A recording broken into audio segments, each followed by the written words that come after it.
In the medieval imagination, the convent was a sanctuary, a fortress of purity, where women devoted their lives to God behind stone cloisters and vows of silence. But from Yorkshire to Rome, records reveal that daily life for many nuns was far more complex and far less obedient than most expected. Not all who entered the veil stayed behind it in spirit. At the heart of convent life was strict regulation. Caesarius of Arles, writing around 512, described nuns as gems of the church, cloistered to guard against the spiritual wolves of the outside world.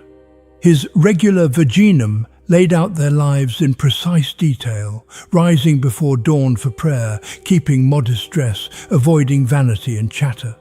Meals were sparse, voices hushed, movements confined. The enclosure was not just physical, it was spiritual discipline, a lifelong vow. But reality did not always reflect this ideal. Over time, some houses of religion drifted into disorder. By 1298, Pope Boniface VIII issued the decree Periculoso, commanding all nuns to remain perpetually cloistered. The wording was stark. Nuns must be protected from occasions for lasciviousness, and their nunnish modesty must be preserved. It was a defensive measure against temptation, against scandal, and perhaps against something already happening. Hidden within the quiet halls of some convents, forbidden acts unfolded. In the case of the Wotton Priory in 12th century Yorkshire, one young nun, according to Elred of Rievaulx, went out a virgin of Christ and soon returned an adulteress. She had taken a lover, likely a lay brother, and was said to be pregnant. What followed was a dramatic mix of punishment, escape, and eventual forgiveness, recorded by Elred not as a warning, but a miracle. Even so, it exposed the fragile line between sanctity and human desire. And at Littlemore Priory in 16th century England, the veil tore completely. In 1517, ecclesiastical investigators uncovered a torrent of violations. The prioress, Catherine Wells, had borne a child with the convent chaplain and used church funds for the dowry. Nuns were imprisoned in stocks, punished or openly rebelled.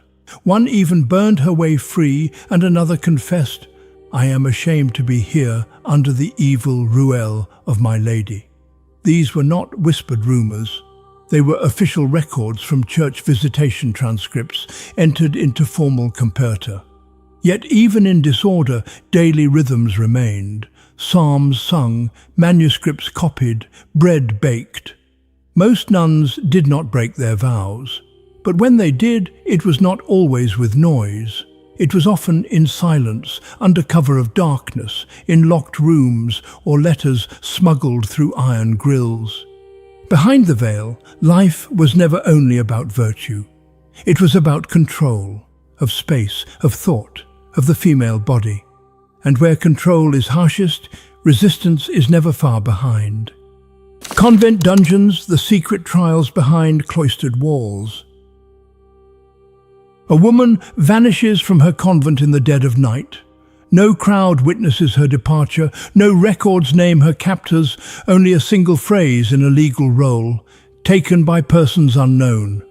But what happened within the cloistered walls before she disappeared remains unwritten, and it is there in the silence that the shadow of the convent dungeon begins to take shape. In medieval Europe, convents were spaces of prayer, isolation, and obedience.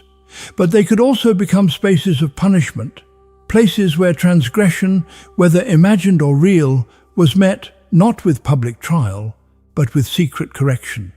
The walls that shielded virtue could just as easily conceal coercion. In 1304, at the Benedictine Priory of Clementhorpe in Yorkshire, a nun named Cecilia was reportedly taken by night. The record is terse. She was removed along with goods, and the culprits unnamed. 2 years later, at the Cistercian convent of Kirklees, another woman, Elizabeth de Hopton, was seized under similar circumstances. In both cases, the official entry in the King's Justice Roll suggests not scandalous elopement, but covert abduction. And where convents held their own rules of discipline, one must ask, were these women trying to escape imprisonment within? Centuries later, the mythos of the convent dungeon would explode into public imagination with awful disclosures. 1836, a sensational work by Maria Monk. She claimed that within the walls of a Canadian convent, nuns were held in underground chambers, punished, silenced, and erased. Her vivid tales of secret trials and torture gripped the public, stoking waves of anti-Catholic fear across North America. The book was widely discredited, but its resonance reveals something deeper, a lasting suspicion that what happened behind cloistered doors could never be fully known. Modern historians warn us not to conflate the mythical oubliette, a dungeon of no return, with the lived realities of convent discipline. Yet the concept lingers. Even today, the idea of secret confinement in religious life captures the uneasy balance between piety and power. In truth, many convents had no dungeons at all, but others, especially those with wealthy patrons or powerful bishops, may have had private chambers used for correction, for silence, or simply for forgetting. The hair shearing ritual, a symbol of dishonor. She kneels in silence. Her head is bowed, and in a single deliberate motion, the blade scrapes across her scalp, stripping away not just hair, but status, dignity, and identity. In the medieval world, to cut a woman's hair was never just about appearance. It was a ritual, and in many cases, it was a sentence. Hair was more than ornament. It was a symbol of honor, chastity, and even power. Among Frankish royalty, uncut hair was a mark of dynastic legitimacy. To shear a prince's locks was to strip him of the right to rule. But within the walls of convents, and in the hidden rituals of correction, the same gesture became something darker. The Merovingian chronicles tell of royal women entering religious life through the ceremonial cutting of hair.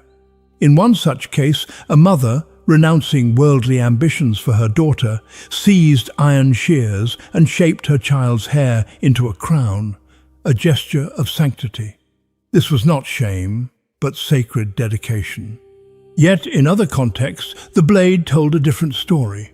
Medieval legal records and ecclesiastical accounts reveal that hair shearing could be a punishment, a mark of disgrace dealt to nuns who violated their vows. Though rarely detailed explicitly, scholars have traced a pattern. Women accused of sexual misconduct or rebellion might be forcibly tonsured, not in a holy rite, but in a punitive gesture designed to humiliate. This is echoed in legal codes and penitential practices, where a married woman accused of adultery might be forced to appear with her hair disheveled or removed, signaling moral failure. Hair, once braided as a symbol of virtue, became a canvas for dishonor. But even here, meanings collided. In the early Christian church, tonsure, shaving the crown or clipping the sides, was sacred. It was called the double crown, a mark of devotion to Christ. For monks and nuns alike, the act signified renunciation of vanity and the world. A paradox emerged. The same blade could sanctify or disgrace, depending on who held it and why. In the end, the hair shearing ritual was not about the hair itself. It was about control of the body, of the soul, and of how one's story would be told. And once the hair fell to the stone floor, it rarely grew back with the same meaning. Across centuries, the convent was not merely a sanctuary. It was a battleground of obedience and defiance, silence and judgment. Within cloistered walls, sacred rituals could become punishments, and the symbols of faith could turn into instruments of control. The veil, the stocks, the shears, each held meanings that shaped not only the fate of individual women, but the moral architecture of entire societies. These hidden acts did more than discipline bodies. They wrote history in silence. How should we interpret the line between sanctity and suppression when the very rituals of devotion were used to punish dissent? Comment below. As the papal decretal Periculoso warned in 1298, nuns were to remain perpetually cloistered, that their hearts and bodies might be safeguarded in complete chastity. But when walls grow too high,